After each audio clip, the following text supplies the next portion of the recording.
कहते हैं इस धरती पर इंसान आता है खाली हाथ और जाता है खाली हाथ। लेकिन इस आने और जाने के बीच एक सफर ऐसा होता है जो अगर किसी ने पूरा कर लिया तो उसका जन्म लेना सफल हो जाता है। वो सफर है चार धाम की यात्रा। लेकिन दोस्तों, क्या आप जानते हैं कि आदि गुरु शंकराचार्य ने भारत के चार कोनों में ही इन धामों की स्थापना क्यों की?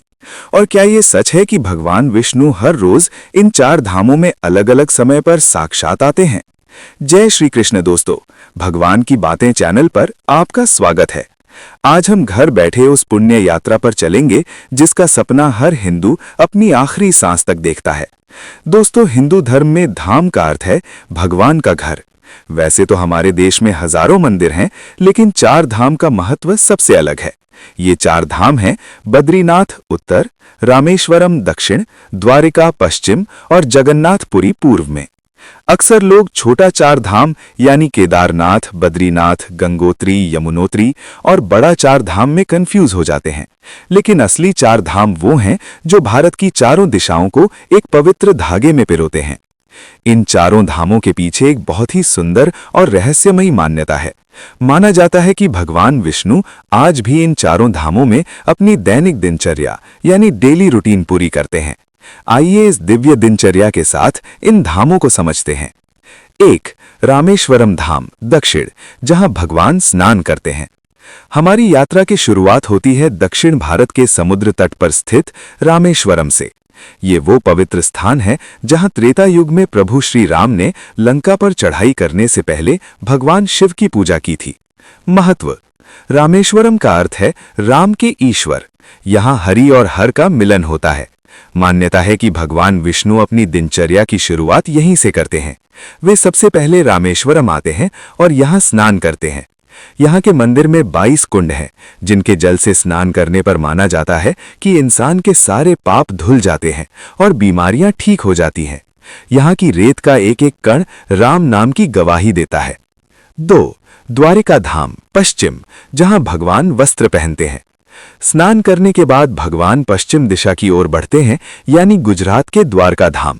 ये द्वापर युग की निशानी है जहां भगवान कृष्ण राजा बनकर रहे, इसलिए इसे द्वारकाधीश मंदिर भी कहा जाता है।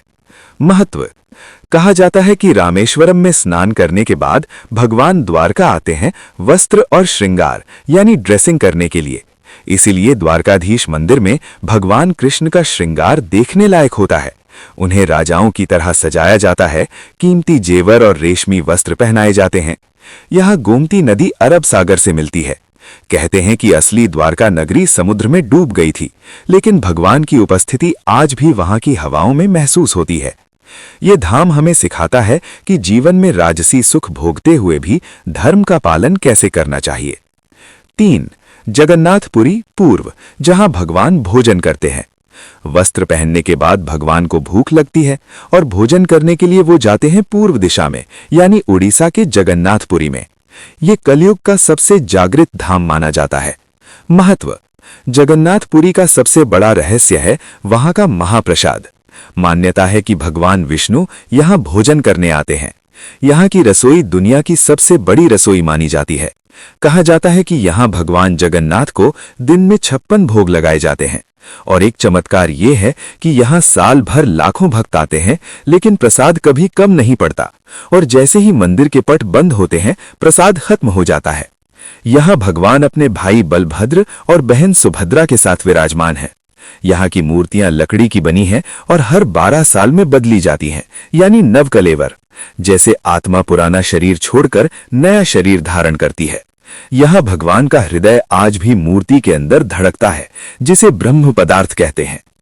4. बद्रीनाथ धाम उत्तर, जहां भगवान विश्राम करते हैं। दिन भर तीनों धामों की यात्रा करने और भोजन करने के बाद अंत में भगवान विष्णु उत्तर दिशा में हिमालय की गोद में स्थित बद्रीनाथ धाम जाते हैं। महत्व: बद्रीनाथ सतयुग का प्रतीक है। मान्यता है कि यहाँ भगवान विश्राम करने आते हैं। ये स्थान ध्यान और तपस्या का केंद्र है। यहाँ नर और नारायण पर्वत के बीच भगवान विष्णु पद्मासन में बैठे हैं। ये स्थान साल में 6 महीने खुला रहता है और 6 महीने बर्फ के कारण बंद रहता है। कहते हैं कि जब 6 महीने इंसानों के लिए मंदिर बंद होता है, तब वहां देवता पूजा करते हैं और हैरानी की बात यह है कि 6 महीने बाद जब मंदिर खुलता है तो वहां जल रहा दीपक वैसा ही जलता हुआ मिलता है।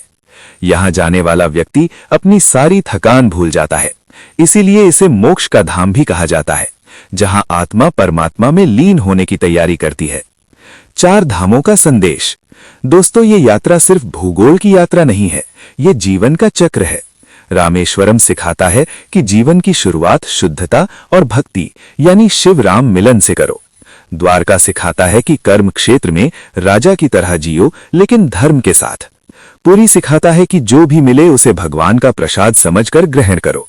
और बद्रीनाथ सिखाता है कि अंत में सब कुछ त्याग कर उस परम शांति की ओर बढ़ो।